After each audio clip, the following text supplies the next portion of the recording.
Broncos country, Zack Allen extended this morning. What great news to wake up to. 4 years, $102 million, 69 and some change million guaranteed. Nice. What does this mean for the future of the Broncos? Who is next? Absolutely love this move. Let me know what you think about the terms. We'll break it down. I had to throw on the foam head for this one. I was just so pumped about seeing this. So, Cortland Sutton signed his extension last week. Now we get Zack Allen done, and the terms of this are great. So, if you like Zack Allen staying here, smash that like, subscribe. We're on our way to 3K before the start of the season. But shout out to James Palmer putting this out. A quick few notes on Broncos Zack Allen 2024 season. Career high 8.5 sacks and 15 tackles for loss, 67 quarterback pressures, career high of 40 quarterback hits. Only players with 40 or more QB hits in a season since 2006. That includes J.J. Watt, Nick Bosa, T.J. Watt, Aaron Donald, and Zack Allen. Notice there are only 2 interior defensive linemen on that list of elite performance. Those are edge rushers, and then you got Aaron Donald and Zack Allen. Insanity. This is a steal of a deal, and we'll get into why that is.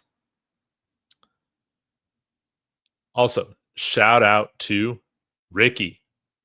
Ricky Sports had it before anybody else did. July 31st said this thing was coming. Ricky Leaks. Be sure to follow him. Now, Zach Seegers, we'll be doing our post games again together. Great insight here. And this just goes to show how good of a deal this is. Another solid deal by the front office. Ranks 3rd among interior defensive line in average annual value, just behind Milton Williams' deal from March. Ranks 11th among interior defensive linemen when adjusted for cap inflation. I mean, this is huge. Expensive, but fair considering the level Allen has played at for Denver. I mean, yes, he's given us fantastic all-pro play. And we'll scroll back up. We'll take a look here at what – oh, give me a second. I thought I had it here.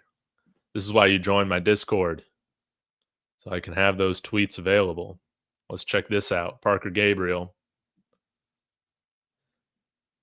The 25.5 million annual average value for Zack Allen is 3rd amongst interior defensive linemen per over the cap, behind only the 26 million of Milton Williams, who Zack Allen is much better than, and the 31.75 million for Kansas City's Chris Jones. And this is kind of what I thought could be the price for Zack Allen, would be around that price tag. And so it goes to show, when you got the right culture, you got the right people, when there is trust built and you align on the values, guys, these deals get done at the right time. You don't see what's happening like with the Dallas Cowboys and Micah Parsons, or what happened here, as great as John Elway is and was. He was a terrible negotiator, man. Terrible negotiator. Everything went down to the last minute. Adam Peters, who's negotiating, or the GM for Washington, he was here in Denver with Elway. You see the same issues happening with Terry McLaurin, man. It's kind of shocking. But this isn't how the Walton Penner Group handles things. This isn't how Sean Payton and George Payton handle things. This is massive, I think, for the culture, because I think these deals are structured in a way in which it gives Denver still the flexibility to spend throughout the next 3 years in Bo Nix's rookie contract.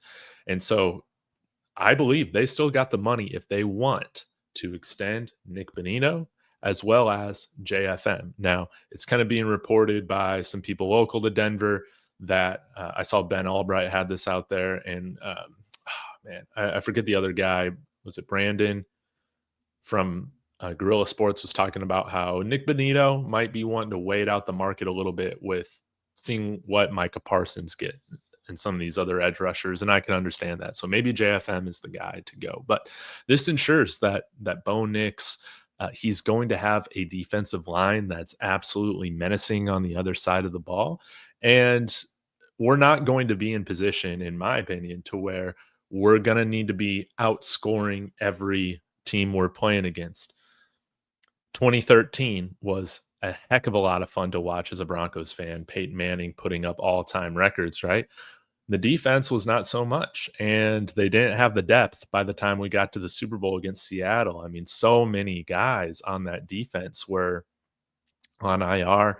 Hey, we even lost Ryan Clady on the at the left tackle position on the offensive side of the ball, and we got absolutely routed against Seattle.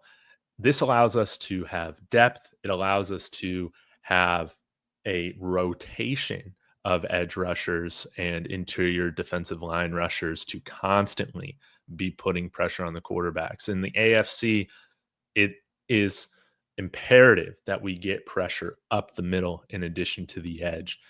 If we're not generating that, Mahomes, Allen, these guys are going to do their thing. Lamar Jackson, it's going to be very important for us to generate pressure consistently on that defensive line. So this is good from a roster construction standpoint, keeping one of the best units in football together for the next however many years. And it's also very important for the culture. There are only good vibes on. There are good vibes only here in Dove Valley in Broncos country right now. If you play well, go about things the right way, you will be compensated well. So, a fantastic culture is being built here, and credit to everybody involved. Congratulations to Zack Allen. Of course, you guys let me know what this means to you guys, but a signing like this, in my opinion, dictates that we're going to be making a Super Bowl run here within the next few years. Y'all have a good one. Go Broncos.